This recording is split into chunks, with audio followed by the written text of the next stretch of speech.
Assalamualaikum warahmatullahi wabarakatuh. Alhamdulillahirabbil alamin wa bihi nasta'in ala umuri dunya waddin. Wassalatu wassalamu ala asyrofil anbiya'i wal mursalin wa ala alihi wa sahbihi ajma'in. Amma ba'du. Yang pertama-tama, marilah kita panjatkan puji syukur kepada Allah Subhanahu wa taala yang telah memberikan nikmat sehat kepada saya sehingga saya bisa mempresentasikan tugas ini. Salawat dan salam tak lupa kita junjungan kepada Nabi besar Muhammad Sallallahu Alaihi Wasallam yang telah membawa kita dari zaman kebodohan ke zaman yang penuh ilmu pengetahuan seperti sekarang ini. Selanjutnya yang saya hormati Dr. Evan Hamzah Mukhtar selaku dosen mata kuliah seminar pendidikan.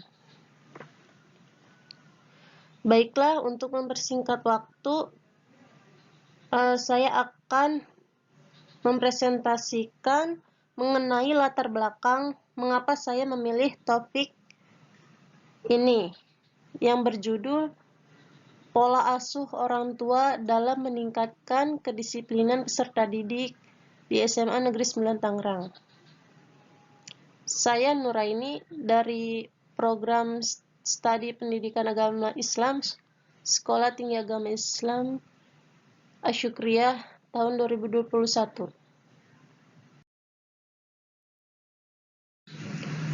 Bab 1. Pendahuluan berisi tentang 1. Latar belakang masalah.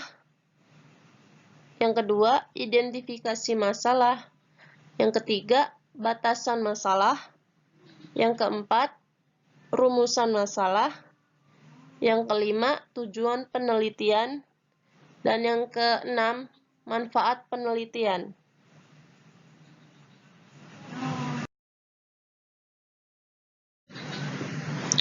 Baik, saya akan menjelaskan tentang latar belakang masalah. Di era globalisasi dengan kemajuan iptek yang tinggi, tentunya akan mempermudah segala urusan manusia. Segalanya bisa dengan cepat dilakukan, seperti televisi, handphone, bahkan internet. Penggunaan alat-alat canggih ini oleh anak-anak memerlukan pengawasan dan bimbingan dari orang tua di rumah dan guru jika di sekolah. Dampak dari penggunaan alat-alat ini bisa mengarah ke hal yang positif atau malah ke hal yang negatif, sehingga membuat siswa sangat memandang rendah terhadap kedisiplinan di sekolah karena mereka menganggap kedisiplinan itu merupakan aturan yang sangat membosankan, bersifat kaku, dan tidak legowo sesuai apa yang mereka inginkan, sehingga tak banyak yang melanggarnya dan ada juga yang mengikutinya.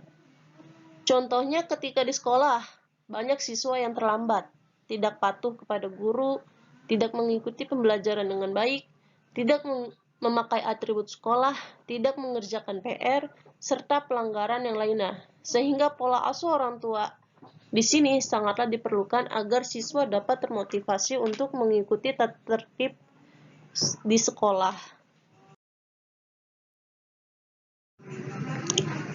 Selanjutnya, masalah-masalah di atas juga dialami oleh SMA Negeri 9 Tangerang. Meskipun SMA Negeri 9 Tangerang memiliki tata tertib yang cukup tegas, tidak menutup kemungkinan terdapat siswa yang seperti itu karena orang tua siswa berbeda-beda profesi serta berbeda pula pola asuh mereka.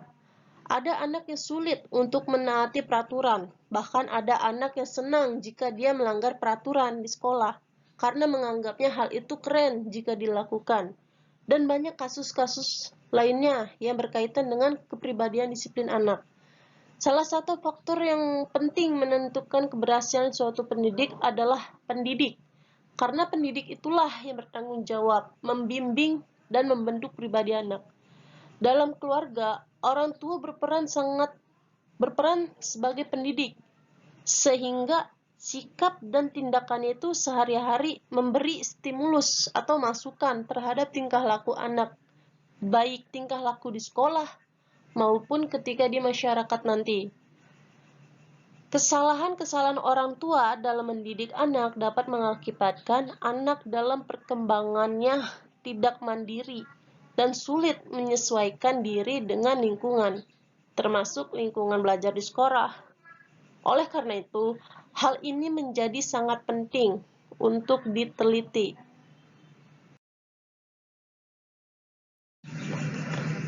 Selanjutnya, identifikasi masalah. Berdasarkan latar belakang masalah yang di atas, maka masalah dapat diidentifikasi yaitu sebagai berikut. 1. Pola asuh orang tua di sekolah berbeda-beda. Di antaranya adalah pola asuh orang tua, pola asuh demokratis, dan pola asuh permisif. Yang kedua itu, kedisiplinan anak di sekolah meliputi disiplin dalam mentaati peraturan sekolah, disiplin dalam mengikuti kegiatan pembelajaran, serta disiplin dalam mengerjakan tugas dari guru. Yang ketiga, kedisiplinan anak dengan pola asuh yang berbeda pada saat di sekolah sangat beragam, di mana ada yang kedisiplinannya sangat baik, dan cukup baik. Yang keempat, faktor penyebab dari ketidakdisiplinan kemungkinan disebabkan oleh faktor keluarga, faktor dari lingkungan sekolah, dan faktor dari lingkungan masyarakat.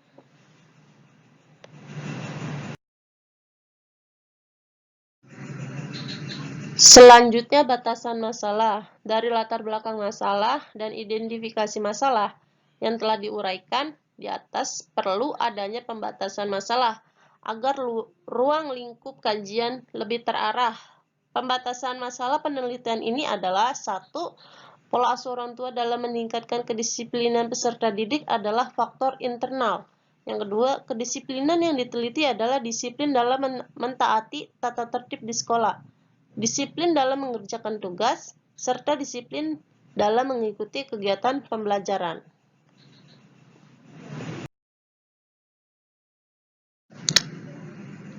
Selanjutnya, rumusan masalah. Berdasarkan latar belakang masalah yang telah diuraikan di atas, didapatkan rumusan masalah sebagai berikut. Yang pertama, bagaimana pola asuh orang tua di SMA Negeri 9 Tangerang. Yang kedua, bagaimana tingkat kedisiplinan peserta didik di SMA Negeri 9 Tangerang. Yang ketiga, bagaimana pola asuh orang tua dalam meningkatkan kedisiplinan peserta didik di SMA Negeri 9 Tangerang.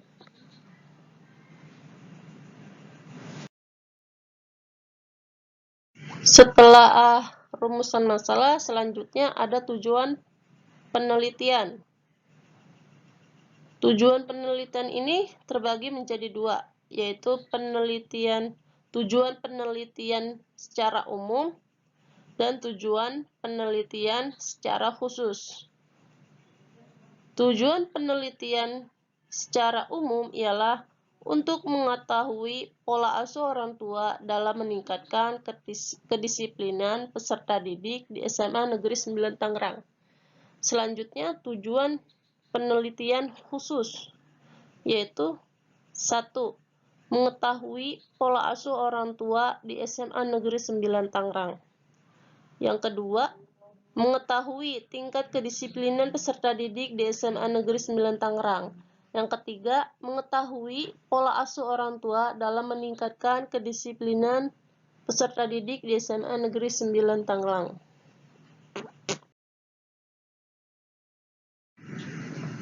Manfaat penelitian terbagi menjadi dua. Ada manfaat secara teoritis, ada manfaat secara praktis.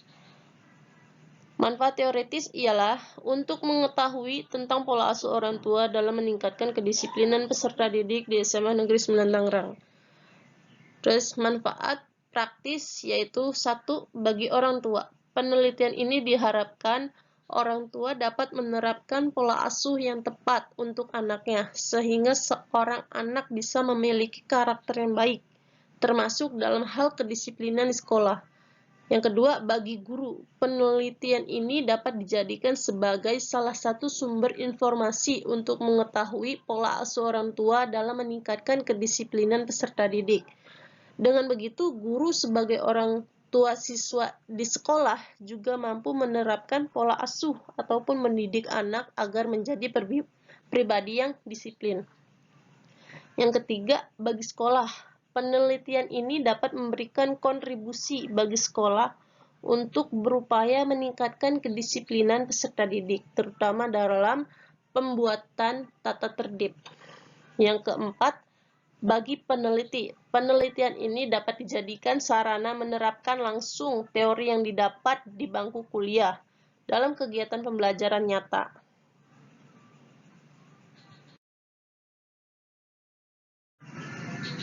Demikian isi presentasi saya kali ini. Semoga apa yang saya sampaikan dapat bermanfaat bagi kita semua. Jika ada kekurangan, mohon dimaafkan, karena kesempurnaan sungguh hanyalah milik Allah Subhanahu wa Ta'ala saja.